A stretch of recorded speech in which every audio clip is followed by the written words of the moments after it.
One. What's up, YouTube? HVJ here, and I'm coming at you guys today because we're taking a look at. Oh boy, it's time for some Joey Wheeler because we're taking a look at Joey Wheeler's starter deck for the Yu-Gi-Oh series. Starter deck Joey. So this is probably the only time we're ever getting a starter deck for Joey. So I hope you kept the cards. Total of 50. It includes the 48 main deck and the two fusion deck monsters, because at that time it was called a fusion deck, it wasn't called an extra deck. And we'll just talk about Joey Wheeler. Let's just get into this a little bit before we get into the actual deck itself. So Joey Wheeler, as we all know, is the best friend of Yugi Moto. They have been friends since they were kids in school, and Joey has always had Yugi's back. Joey himself, of course, entered Duelist Kingdom because he wanted the reward money to help his little sister, Serenity, get an operation to help her. They changed the storyline a lot, actually, throughout the first part of DM. Depending on where you're reading it from. If you're reading it from the manga, or you're reading, or you watched Yu-Gi-Oh! Zero, the change up there is that Yugi well, not Yugi, Joey's sister Serenity um, has problems with her vision. I believe in the Japanese version, they told that she had an illness. It was a disease that she had, and she's been in the hospital since she was younger when Joey's parents separated. So Joey himself um, wanted to participate in the Duelist Kingdom tournament so that he could obtain the prize money to get the chance to help his little sister, which he did. And well, he lost to Yugi, but Yugi gave him the prize money because Yugi's real mission there was to battle Pegasus, to have Pegasus release the soul of his grandfather and the Kaiba brothers, and which he did. So yeah, it's a lot that goes into the whole Joey scenario because Joey's always been a friend to Yugi, and that does reflect in a lot of his decks. Where there's a lot of fusion monsters, there's a lot of utility, and a lot of combination things. This basically just stretches out through the entire Yu-Gi-Oh series, where Yugi and Kaiba, I mean Yugi, not Yugi and Kaiba, but Joey um, is the courage, the strength, and the bond. While it's ironic enough that his monster is Red Eyes, while Kaiba's monster is the monster that's supposed to represent pride. In I guess loyalty for Blue Eyes. So it's a lot of depth between Red Eyes and Blue Eyes. There's a whole history thing, and um, of course, the big man himself, Kazuka Takahashi, has talked about this in some of his previous videos and stuff about interviews and stuff about Red Eye, and it's contradictory to Blue Eye. But we're here for Joey Structured Egg, so why don't we get into it? Because I've already been like 3 hours, I mean 3 minutes deep. So starting off, it's a cover monster itself, Red Eyes Black Dragon. Then we have Swordsman Landstar, Baby Dragon, Spirit of the Heart, Island Turtle, Flame Manipulator, Masaki the Legendary Swordsman, Seven Colored Fish, Armed Blizzard, Blackland Fire Dragon, Harpie's brother, known as Sky Scout, Gifrey the Iron Knight, Karate Man, Time Wizard, Mrs. Radiant, Mahavilo, Magician of Faith, Moth, if you will, Big Eye, Fangan, Princess of Tetsurugi, White Magical Hat, and Penguin Soldier. For the spells, we have Malevolent Nuzzler, Dark Hole, Don Keto, Cure Master, Fissure, D-Spell, Change of Heart, Block Attack, Giant Trunate, Reliable Guardian, Remove Trap, Monster Reborn, Polymerization, Mountain, Dragon Treasure, Eternal Rest, um, Shield and Sword, and Scapegoat. For the traps, we have Just Dessert, Trap Hole, Reinforcement, Castle Wall, Wobaku, Ultimate Offering, Seven Tools of the Bandit, Reverse Trap, and and Fake Trap. For the fusion deck, we have Thousands Dragon and Flame Swordsman. So yeah, we got a lot of iconic cards in here, and it's so much to talk about. The one big thing we do need to talk about is this boy right here, Scapegoat. GOAT format, if you Yu-Gi-Oh players know, didn't start till 2004. The idea about it was that it manipulated the ability of Scapegoat for one of its big tactics. So, GOAT format became a thing because of Scapegoat. These are this is a quick play spell that summons for sheep tokens. Sheep tokens have zero attack and defense. They're level one. They're Earth attribute beast type monsters that sit in defense position. They can be tributed, but you can't still summon other monsters the turn you activate this card. But you can still normal set. So the idea of it is that you would summon ghosts on your opponent's turn, or as a defensive mechanism, and then during your turn, you would activate cards like Metamorphosis to summon out your Thousandth Eyes Restrict because they're the same level. Metamorphosis is a normal spell that basically cheats out future monsters from the extra deck by attributing monsters on your side of the field whose level is the same as the fusion monster that you're summoning. This would be a really good combination with cards like Change of Heart, Snatch Steal, because you can steal your opponent's monsters and then metamorphosis them out. So you can take out some of your opponent's big monsters, then do metamorphosis, and then go for your monsters. It's a really good strategy for a lot of cases. So if you're ever playing older Yu-Gi-Oh games or you're playing GOAT format, you probably know that. But for those who haven't never experienced GOAT format, that's the strategy that they used in GOAT, was that you would metamorphosis your monster, or you would snatch through your opponent's monster, and then you would metamorphosis that monster. So that way you can get it out the way. But other than that, this is a really good card that's been off and on the Forbidden Limited list so much. Not forbidden wise. This is one of the rare occasions where this is the one card in Go format that has seen the ups and downs of being on the list limited, semi limited, and unlimited.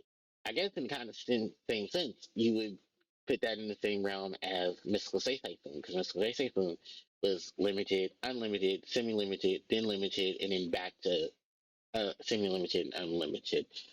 Just because of the playability and the notoriety of the playability of the card as generic as it was. The reason why GOAT was so hit so many times was because the mechanic of synchro summoning became a thing. People used the GOAT tokens to synchro into big monsters. Then you would turn around, look back, and then, oh, here comes Link Monsters years later. And they had to live and goat again because people were using the goat tokens to link summon. I was one of those people who used goat tokens as well to link summon because I would use it on my opponent's turn, summon the goats, and then just link off the goats for link monsters because there are a lot of link monsters that don't care of tokens being used for the link summon. But it was also the link climb of things as well. And luckily, there were link monsters that became later on that said, yeah, I don't care which monsters I use as long as I can use the monsters and then benefit from the monster. So that's initially how that.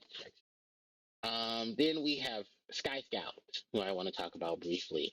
Um, this monster originally was known in TCG as Harpie's brother, and as I said in the videos before this, um, because of word translations is a lie. There was no translation era.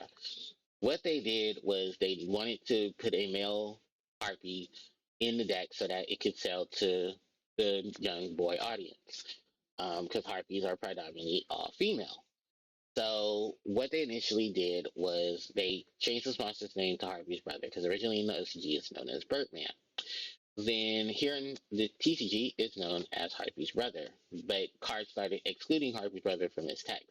So as of Astro Pack 2 in 2013, they changed this monster's name from Harpie's brother to Sky Scout to avoid the confusion in the releases of cards that were coming out later on. In addition to that, there hasn't been really much seen about this card. This card has been reprinted, of course, for the 25th anniversary, and then that was about it. Anything else other than that, Harvey Harvey's brother is just null and void unless you're playing the video games, in which it is now Sky Scout. Now, moving on from that, we talk about the big boy himself here, Red Eyes Black Dragon. Red Eyes, of course, has been used multiple times in the Yu-Gi-Oh series. This guy has so many different utility cards, and probably one of those legacy cards that gets a ton of support as well. Because Red Eyes has a fusion monster, an exceed monster. I believe it has a link monster too. No synchro, although that is very strange that it doesn't have a synchro monster. But there are Gemini monsters. There's a whole a whole Gemini situation.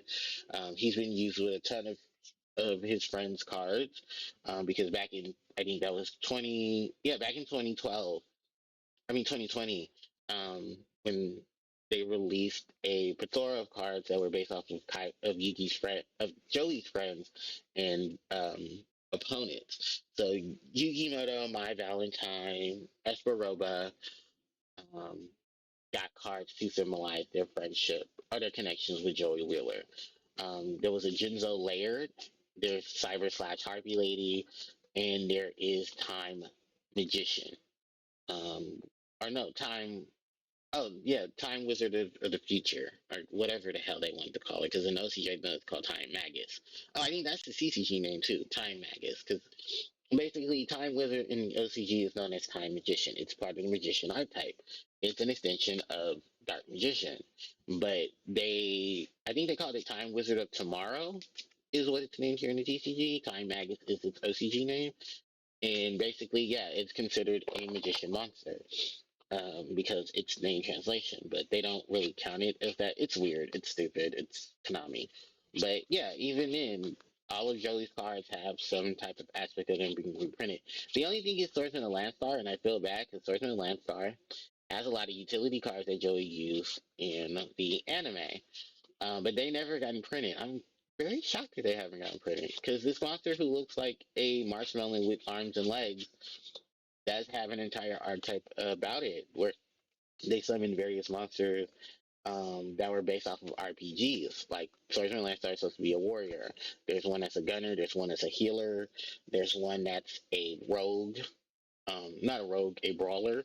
So yeah, the Landstars have an archetype in the anime. They just never had any reprint or actual printing of them in the game. Judging by the looks of it, as you can tell, there are a lot of ups and downs to these monsters, um, within it. But yeah, that was one of the things too. I'm shocked that they never changed. Of course, we talked about Time Wizard, so now we got to talk about Thousands Dragon and Baby Dragon. Another extension of Joey Wheeler, where fusion comes into a thing because Joey was big on fusion. And funny enough, two of his most iconic monsters are actual fusion monsters. Because in the actual card game, you have to use polymerization to fuse out both Thousand Dragon and Swordsman, Flame Swordsman. There were later cards that did help cheat out monsters from the extra deck, as we know, with Metamorphosis and Instant Fusion that came out later on. Flame Swordsman now has its own official archetype around to it, so it took it about 20 years later to get an official archetype based on 23 years later. Because now let's talk about that. Because it's 22 years later. Because if this was released in 21 years, there we go. Because this card was released in 2003. It's been 21 years since Flame Swordsman's initial release. So then, bam, here we go again with the official release itself. It does have an alternate art, just like Thousands Dragon, where it's holding the sword in one hand and it's looked like it's up against the wall. Salamandra, the equip spell, was not released in the structure deck, but is known to be the attack of Flame Swordsman, whose his attack is known as Flame Sword of Battle, and then Ryu Kashin, um, or Flame Sword of Destruction in BSG. It's funny though, because I believe there's a set called Flame of Destruction. So maybe that was also based off of this too. But anyway, Flame Swordsman himself, love this guy. Pretty just basic as fusion monster, but he's a level 5, so you can instant fusion him. And he go into some weird warrior plays with that. Gearfree the Iron Knight, another monster we're going to be talking about. Gearfree ends up getting his own structured acts later on. You know, Warrior Strike Back. Then there's the Gemini version of Gearfree, where there's Phoenix Gearfree. And the utilities of a quick spell and taking advantage of spells. Because Gearfree the Iron Knight says any cards that would be equipped to him automatically get destroyed. This would be a part of a combination known as World Magical Library and drawing into Exodia, since Exodia had a lot of cards lost thanks to the Forbidden and Limited list. Um, then outright after that, the Equipped Spell Butterfly Dagger Alpha got banned because of its involvement with World Magical Library and Gift the Iron Knight in the combination of plays that they had interacting. It was a very, very strange deck. I might end up talking about that deck as a retro deck too. So Don't feel too bad if I don't get to it, but Royal Magical Library was doing some things. Um, Other than that, we have just a lot of basic stuff here. We have a lot of reprints in cards like Dark Hole, Monster Reborn, Change of Heart, Fissure, Chop Hold, Wabaku, Seven Souls of Bandit. You see a lot of the contrast between them. You even see the contrast within certain monsters because Stangan is here instead of Witch. Witch would ultimately be the better option for Joey's deck because Joey has a lot of high beat sticks, but not too many on the defensive side. While they gave Pegasus the counter deck, the opposite deck to this, Witch of the Black Forest, in which she does work well for power combos and stuff like that. Magician of Faith over Massive Darkness. Which is funny though, because I feel Joey would have needed the Massive Darkness, but then considering what was in Pegasus' deck, I think that's actually kind of a smart thing they didn't give Joey um, Magician of Faith. Magician of Faith was really, really good back then. Similarly because of the fact she got spells back from the graveyard. And everybody knows spells can be activated, like that. Quick play, normal, continuous. All of those can easily be played like that. With trap cards, you have to wait a turn in order to activate them. Unless you had a card that meant a condition where you can play it from your hand with ease, like most trap cards nowadays can. So it was very, very weird with Magician of Faith.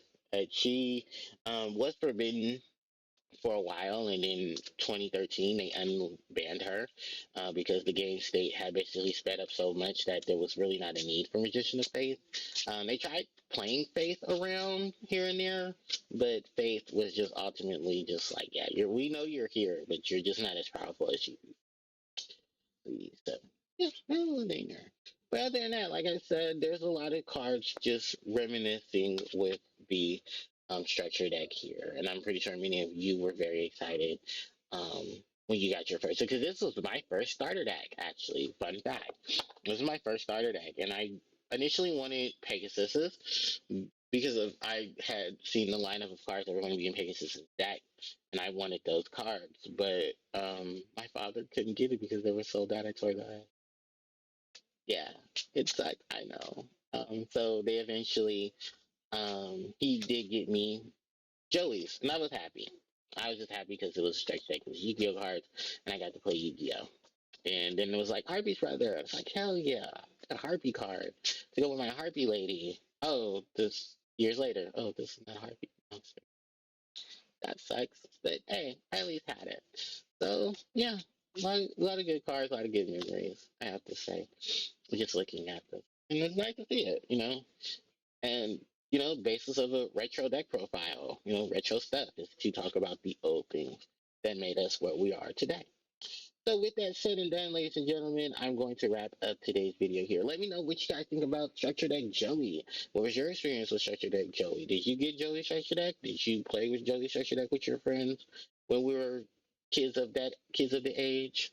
Let me know all that in the comment section below. And with that said and done, thanks everybody for watching. I really do appreciate it. Don't forget to like, comment, share, and subscribe to the channel as it helps me out tremendously. You can hit the notification bell to be informed of when I upload more content to my channel.